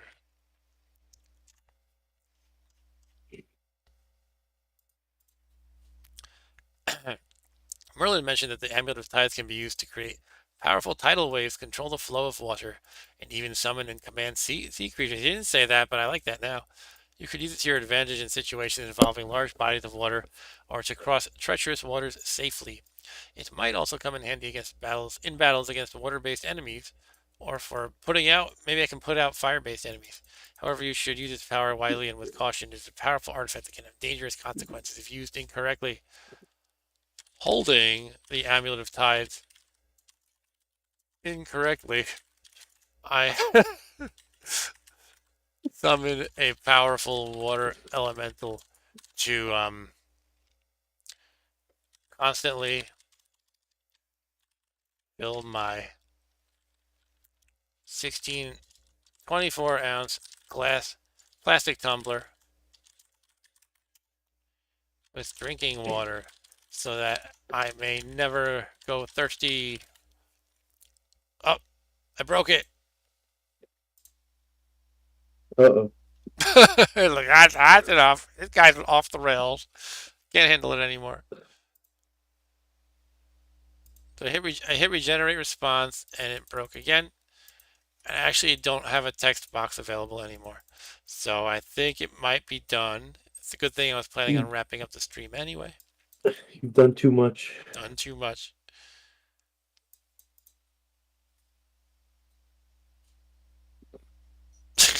I like the idea though of having someone constantly fill your water. It's like when you're at a restaurant and one of the servers is a little bit aggressive. It's like you just take a couple sips, put it down there, and they're over with the pitcher that has a ton of ice in it. By the way, they're like, shh. You're like, okay, okay, okay. I just wanted a couple sips of water. You can relax a little bit. Anyway, Stu says, write this. I turn around to say hello to Lord British and accidentally decapitate him. I sincerely regret my action, but unfortunately, with a tragic accident. Yeah, that's a good idea. I could accidentally kill him. All right, but unfortunately, the session is done. I guess I can do no more. I did have a lot of fun. We did encounter limitations, obviously, but it was pretty impressive. And isn't there a I've heard buzz about something better than Chat GPT, like I think it's called GPT 4 or something like that. It's supposed to be like, yes, GPT 4. I don't know if it's available for all of us to use yet, but apparently it is a like even light years ahead of this one, Chat GPT. So maybe I should try that sometime. But yeah, that was a lot of fun coming up with random silly situations. And Stu says, "Did you watch my stream with Google Bard?" No, should I watch that? Did you do something like this, or were you just screwing around with it? And Mustang says, "Half the fun of these is seeing what the AI spits out." No, yeah, I mean it is true. It's more it's less about trying to have a fair game or any kind of coherent story, but it's more about just like, wow, it can do that. It's actually kind of doing pretty well at generating these quests and ideas of artifacts I should seek out and stuff. And even though I even told it you know to make it like Ultima 4, and it was able to pull a lot of stuff from that game. It knew all the virtues. Well, I mean, I kind of fed it the list, but it seemed to know the ones I was missing. And it did go off base sometimes with that. Yeah, very neat stuff. Stu says yes, you should watch it. Okay, I will watch your Google Bard stream, your archive stream. But I guess that's it for tonight, guys. Happy Easter to anyone who celebrates tomorrow. We'll be at my mom's house tomorrow, and yeah, that's all. I guess my next stream will probably be Thursday, which is Mark W plays old games on a Thursday.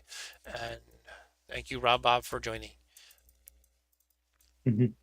He says, all right. So Yep. see you, Stu and Mustang McCracken and Ryan and Drunky Kong and all the other people who are Bye. watching but not chatting. So have a good night, guys. Take care. Okay. Happy Easter.